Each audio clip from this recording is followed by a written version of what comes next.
After awakening inner work, inner cleansing नहीं करने वाले लोगों के साथ ये होगा।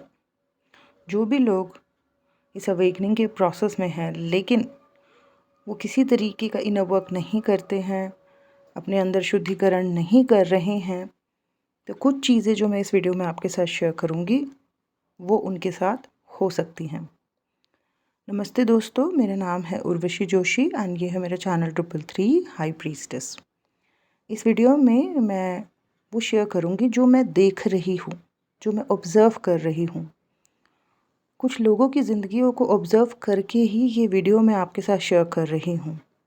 पिछले 3-4 सालों में बहुत से लोग जो इस अवेकनिंग प्रोसेस में हैं, ऐसे बहुत से लोग मेरी तरफ आए हैं काउंसलिंग के लिए, हीलिंग के लिए। काफ़ी लोगों से बात हुई है, काफ़ी लोगों के साथ ऐसा रहा है कि कंटिन्यू रहा यात्रा और उनको हील होते हुए देखा है मैंने, बैक टू लाइफ होते हुए देखा है, तरक्की करते हुए देखा है, अच्छे कार्यों से जुड़ते हुए देखा है। और कुछ ऐसे भी हैं जो शुरू में आए थे फिर बीच में बिल्कुल गायब हो गए। उसके बाद जब वो लौट के आए तो जो मैंने उनको ऑब्ज़र्व किया, उनमें से कई लोगों का जो है बड़ा हाल ख़राब था। तो जो भी मैंने ऑब्ज़र्व किया है इन 4 सालों में और उसके अलावा भी जो मेरी पर्सनल लाइफ रही है, जो मैंने कई लोगों को मेरे को मतलब मैं बचपन से ही मुझे बड़ा ऑब्ज़र्व करने की आदत है। तो जो भी मैंने अपने आस-पास के लोग हो गए या ख़ानदान, परिवार के लोगों में जो इस तरीके के प्रोसेस में थे, उनको जो मैंने ऑब्ज़र्व किया है, उन्हीं के बेसिस पर ये वीडियो मैं आपके साथ जो है शेयर कर रही हूँ। आफ्टर अवेकनिंग जो भी लोग इनर वर्क, इनर क्लेंजिंग नहीं कर रहे हैं, उनका क्या होगा? उन लोगों के बारे में बात करने से पहले उन लोगों के बारे में थोड़ा-सा बात करूँगी जो कर रहे हैं, जो स्पिरिचुअल डिवाइन प्रैक्टिसेस में हैं, जो खुद से जुड़े हुए हैं, जो अपने अंदर शुद्धिकरण कर रहे हैं, जो खुद को ऑब्ज़र्व करके एक-एक पॉइंट को हील कर रहे हैं। तो ऐसे लोगों के साथ क्या होने लगता है कि वो धीरे-धीरे शांत होने लगते हैं। फिर थोड़ा और काम करते हैं तो एक बैलेंस आने लगता है उनके अंदर। बड़े गहरे और डीप होने लगते हैं, बड़े अच्छे ऑब्ज़र्वर बन जाते हैं और भी अच्छा काम करते रहे तो वो अपने ज़िंदगी के मकसद से, अपने अपने पर्पस से भी जुड़ के जो है अपनी ज़िंदगी के मकसद को कंप्लीट करते हैं, अपने सोल के पर्पस को कंप्लीट करते हैं। अब इसके विपरीत जो नहीं कर रहे होते हैं इनर वर्क, इनर शुद्धिकरण, या जो गलत माया में फंस के गलत सलत कुछ करने लगते हैं। बहुत से लोग ऐसे भी हैं कि जो कर रहे हैं पर वो कुछ गलत सलत कर रहे हैं, गलत लोगों के चक्करों में पड़ के। तो जो लोग नहीं कर रहे हैं आफ्टर अवेकनिंग, खुद पे वर्क नहीं कर रहे, अंदर का शुद्धिकरण, या फिर वो लोग जो गलत सलत चीज़ें कर रहे हैं किसी भ्रम या माया में फंस के, तो जो चीज़ें मैंने नोटिस करी हैं, पहली चीज़ है, फर्स्ट चीज़ कि बड़ा स्ट्रेस रहता है इनको, बहुत ज़्यादा स्ट्रेस होता रहता है। और क्योंकि उस स्ट्रेस को ये रिलीज़ नहीं कर पा रहे हैं तो कई बारी वो स्ट्रेस डिप्रेशन में कन्वर्ट हो जाता है, या फिर कई भयंकर मेंटल हेल्थ इश्यूज़ इनको होने लगते हैं। कई लोगों को बहुत ज़्यादा इल्यूजन, हेलुसिनेशंस होने लगते हैं।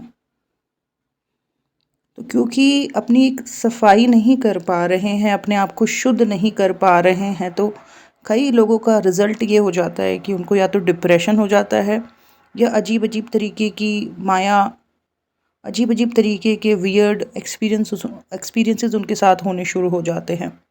मेंटली काफ़ी वीक पड़ जाते हैं।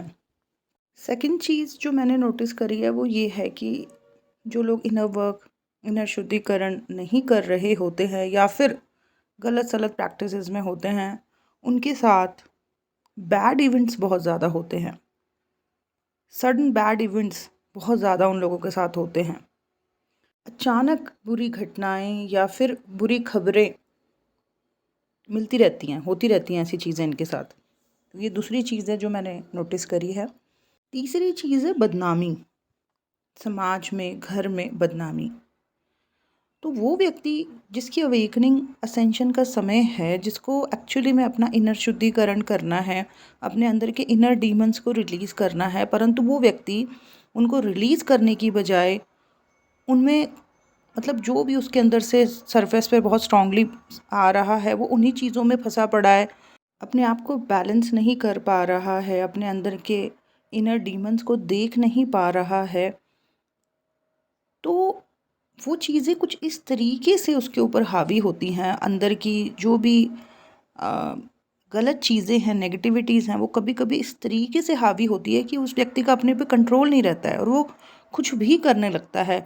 और वो कुछ भी करने की वजह से ऐसे व्यक्ति की डेफ़िनेटली बदनामी होती है, उसे अपने जीवन में बदनामी को एक्सपीरियंस करना पड़ता है समाज में, घर में। और ये सिर्फ़ इसलिए हुआ क्योंकि जो भी अंदर नकारात्मक चीज़ें थीं, जो भी जब वो सरफ़ेस पर आई तो व्यक्ति ने ना उन्हें पहचाना और ना उन्हें रिलीज़ किया। तो एंड रिज़ल्ट यही होता है कि जब वो इनर डीमंस आपके ऊपर कब्ज़ा कर लेते हैं। इनर डीमंस मतलब आपके किसी व्यक्ति के अंदर की बहुत ज़्यादा लस्ट उसके ऊपर हावी हो रही है, या फिर बहुत ज़्यादा उसको जेलसी है, या जो है बहुत ज़्यादा घमंड है, या इस तरीके की जो चीज़ें होती हैं, इन्हीं को इनर डीमंस कहते हैं ना। तो वो चीज़ें जो बहुत स्ट्रांगली सरफेस पर आ रही होती हैं और वो व्यक्ति के ऊपर इस तरीके से कंट्रोल कर लेती हैं, फिर ऐसा व्यक्ति जो है बड़े गलत तरीके से बिहेव कर रहा होता है, बड़ा बाउंड्री लेस होके बिहेव कर रहा होता है या कर रही होती है। तो वो जो बिहेवियर एक बड़ा भयानक निकल के आ रहा होता है, उसकी वजह से व्यक्ति की जो है बड़ी बदनामी होती है, बड़ा खराब नाम होने लगता है उसका। कई बारी कई लोगों में मैंने ऐसा भी देखा है कि इस तरीके से उनके ऊपर इनर डीमंस हावी हो जाते हैं कि बदनामी हो रही होती है, हर जगह से बेइज्जती हो रही होती है, बट फिर भी उन्हें अक्ल नहीं आ रही होती है। और फिर ऐसे लोगों के साथ बार-बार ये पैटर्न होता रहता है कि बार-बार उनकी जगह-जगह से ही बदनामियाँ चल रही होती हैं। तो ऐसे व्यक्ति के ऊपर तो बहुत ज़्यादा ही अंदर के राक्षस सवार हो रखे हैं। तो ये एक और चीज़ मैंने नोटिस करी है। आई रिमेंबर 2020 में एक 58-59 ईयर्स की एक लेडी आई थी, उनकी अवेकनिंग चल रही थी और अवेकनिंग के बाद उनकी जो है डिज़ायर्स बहुत ज़्यादा उनके ऊपर हावी हो रही थी। उन डिज़ायर्स के चलते वो काफ़ी बाउंड्री लेस हो गई थी और किसी के साथ उनका एक्स्ट्रा मैरिटल अफेयर चल रहा था। और वो व्यक्ति कुछ समय एंजॉय करने के बाद उनसे बात करना बंद कर दिया, जिनके साथ उनका अफेयर था। एंड सडनली एक दिन क्या हुआ कि जो उनका वर्क प्लेस था, जहाँ वो काम करती थी, अपना ही काम था उस लेडी का, शी सेइंग कि उनकी वाइफ ने आके उनको बहुत ज़्यादा वहाँ पर पीटा, जिसकी वजह से आसपास के जो लोगों ने देखा या जो उनकी बदनामी हुई, उस वजह से एक्चुअली में उनको डिप्रेशन हुआ।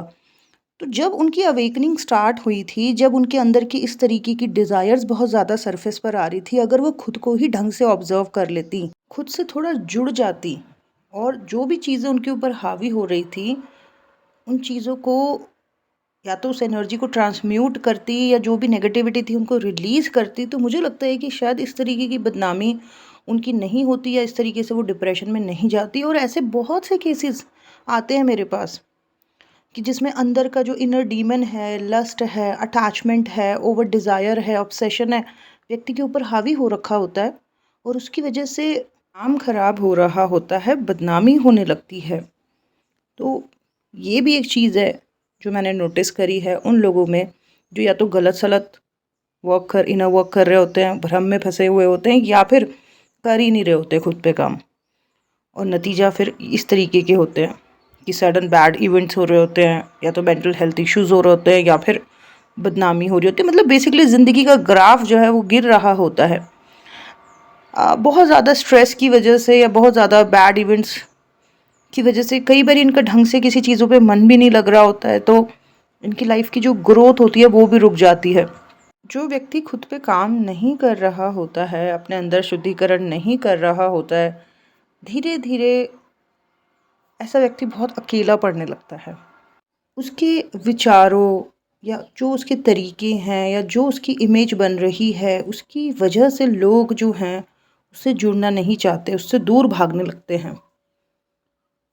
तो काफ़ी अकेला भी पड़ जाता है ऐसा व्यक्ति। और काफ़ी लो कॉन्फिडेंट भी होने लगता है। ऐसे व्यक्ति के करीब अगर कोई आ भी रहा है, ठीक है, ये जो व्यक्ति अपने ऊपर काम नहीं कर पाया है या नहीं कर पाई है, जो बहुत अकेली पड़ गई है या अकेला पड़ गया है, ऐसे लोगों के करीब अगर कोई आए भी तो वो इनके जैसे ही लोग होते हैं। वो भी वही लोग होते हैं जो खुद पे काम नहीं कर पाए हैं, जो तड़प रहे हैं, अपने जीवन में परेशान है, किसी चीज़ को लेके ऑब्सेस्ड हैं, लस्टफुल हैं, अटैचमेंट्स में हैं, घमंडी हैं, है ना? तो इसी तरीके के लोग इनके जीवन में आते हैं और ऐसे लोगों की वजह से इनकी जीवन का कष्ट जो है, मानसिक कष्ट और बढ़ जाता है। बल्कि शुरू-शुरू में तो फिर भी इनको थोड़ा ऐसा लगता है कि कोई तो मिला, लेकिन थोड़ी देर में उन्हीं की वजह से इनका मानसिक कष्ट और बढ़ जाता है। तो कई बारी ये लोग सोचते हैं कि किसी से भी बात नहीं करनी, अकेला ही रहना है, ऐसा ही ठीक है, तो बहुत अकेले पड़ जाते हैं। जबकि इसके विपरीत वो लोग जो अपने अंदर की सफाई कर रहे होते हैं, इनर क्लेंजिंग कर रहे होते हैं, वो इतने शुद्ध हो जाते हैं, इतनी ऑरा उनकी स्ट्रांग हो जाती है, इतनी क्लैरिटी में आ जाते हैं, इतना ज्ञान बढ़ जाता है कि वो तो मैग्नेट बन जाते हैं। उनकी तो बात करने से लोग हील होने लगते हैं, उनकी तरफ तो लोग भागे-भागे आते हैं और बहुत सम्मान से उनको देखते हैं। तो ये फ़र्क है। 5th चीज़ जो मैंने नोटिस करी है वो ये है कि अवेकनिंग हो गई पर काम नहीं हो रहा खुद के ऊपर। ना खुद को ऑब्ज़र्व किया जा रहा है, ना सफाई की जा रही है, ना अपने अंदर के डीमंस पहचान में आ रहे हैं, कुछ नहीं हो रहा है। तो इतना ज़्यादा कई बार व्यक्ति को स्ट्रेस इतने ज़्यादा इकट्ठे हो जाते हैं, इतनी ज़्यादा बेचैनी, और अगर ये चीज़ें ज़्यादा लंबे समय तक रहें उनके अंदर, ये सब चीज़ें रिलीज़ ना हो पाएँ, व्यक्ति खुद पे काम ना कर पाए, तो 100% उसको कोई बड़ी बीमारी हो जाती है। शरीर पर जो है भयंकर रोग होने लगते हैं। तो दोस्तों ये थी कुछ 4-5 चीज़ें जो मेरे नज़र में आई, जो मैंने ऑब्ज़र्व करी हैं। अगर आप में से भी कोई ऐसा है जिसके साथ इनमें से कुछ चीज़ें हो रही हैं, बहुत ज़्यादा स्ट्रेस रहता है या मेंटल हेल्थ इश्यूज़ होने लगे हैं, या फिर नाम ख़राब हुआ है, बदनामी हुई है, या फिर सडन बैड इवेंट होते रहते हैं, या फिर बहुत अकेले पड़ गए हैं अपने जीवन में, अब कोई नहीं है, या फिर कोई ऐसा भी है जिसको बीमारियां होने लगी हैं, तो मैं ये कहूँगी कि ग्राफ तो डेफिनेटली गिरा है। और ये इसलिए गिरा है, या तो आप गलत प्रैक्टिसेस में थे, गलत लोगों के साथ थे, या फिर शायद ऐसा भी हो सकता है कि किसी ने किया ही ना हो अपने ऊपर बिल्कुल काम। पर अभी भी कोई देर नहीं हुई है। अगर आप अभी भी ठान लो तो अभी भी बहुत कुछ बदल सकता है। अगर आज भी आप अपनी इस यात्रा को शुरू कर दें, इस तरीके की अपने अंदर की सफाई शुरू कर दें, तो अब भी बहुत कुछ बदल सकता है। अब भी बहुत कुछ मिरेकल हो सकते हैं लाइफ में। अभी भी अगर आप चाहो तो सब कुछ पॉजिटिव हो सकता है। ठीक है। इनर वर्क, इनर शुद्धिकरण के लिए आपको कहीं जगह जगह भटकने की ज़रूरत नहीं है, बल्कि बाहर जहाँ भी आप या आपका मन भटका हुआ है उनसे निकल के, उन लोगों से, उन चीज़ों से निकल के आपको बस जुड़ना है खुद से। ठीक है। अपने आप से जुड़ना है। अब वापस खुद से जुड़ने के लिए चाहे आप ध्यान करें, ज्ञान मार्ग में रहें, या किसी तरीके की क्रिएटिविटी में रहें, या जप करें, देखिए आपको क्या अच्छा लगता है। किसी तरीके की कोई आपके अंदर कोई कला है जो आपको खुद से जोड़ती है, तो ऐसी कोई भी चीज़ आप हर रोज़ आधे घंटे 45 मिनट्स आप करें। ये जो आप रोज़ करोगे, धीरे धीरे ना आप अपने अंदर से जब जुड़ोगे तो आपको बहुत क्लैरिटी मिलेगी। जो एक अंधकार हो रखा है ना, वो धीरे धीरे हटेगा। जो मदद नहीं मिल पा रही है सही लोगों की, सही गुरु नहीं मिल पा रहे हैं, लाइफ में जो पत्थर पड़े हुए हैं, जो ब्लॉकेजेस हैं, वो अपने आप हटेंगे। बस आपको अंदर से जुड़ना है। ठीक है। तो ये बेसिक काम आप शुरू कर दो। आप देख लो कि आपके अंदर किसी तरीके की कोई कला है, अगर है किसी तरीके की क्रिएटिविटी, तो उसे हर रोज़ पूरे दिल से करें। ध्यान पसंद है तो ध्यान करें, जप करें, जो अच्छा लगता है। कोई भी एक चीज़, अगर आप 2-3 चीज़ें कर लेते हो तो बहुत ही कमाल। पर एक भी करते हो आप हर रोज़, तो वो जो भी प्रैक्टिस है वो धीरे धीरे आपको अंदर से जोड़ेगी, अंधकार हटेगा, क्लैरिटी मिलेगी, सही लोग आएंगे जीवन में, जो रास्ते बंद थे, जो दरवाजे बंद थे वो खुलेंगे, आगे के रास्ते खुलेंगे। ओके, तो अभी भी कोई लेट नहीं हुई है। अगर किसी के साथ ऐसी कुछ जो 4-5 चीज़ें मैंने बताई, अगर ऐसी चीज़ें हो भी रही हैं तो अभी भी इट्स नॉट टू लेट, अभी भी बहुत देर नहीं हुई है, अभी भी मिरेकल हो सकते हैं। बस आपने जो है तैयार होना है और बस स्टार्ट करना है। फिर देखना आप कुछ ही दिनों में जो अच्छे रिजल्ट्स होंगे वो आपको महसूस होने शुरू हो जाएंगे। हाँ, बीच बीच में परीक्षाएं ज़रूर होंगी, ठीक है, तो उन परीक्षाओं से आपको घबराना नहीं है बिल्कुल भी। वो परीक्षाओं की घड़ी इसलिए आती है ताकि आपको यूनिवर्स दिखा सके कि अभी भाई कितना काम किया है आपने और कितना और बाकी है। तो दोस्तों, ये था मेरा आज का वीडियो कि जो भी लोग इनर वर्क, इनर शुद्धिकरण नहीं करते हैं, क्या होने लगता है उनके साथ। तो जो 4-5 चीज़ें थी जो मेरे नोटिस में आई थी वो सब मैंने यहाँ पर शेयर कर दी। आई होप ये वीडियो आपको अच्छा लगा हो। Thank you so much. God bless you all. Bye bye.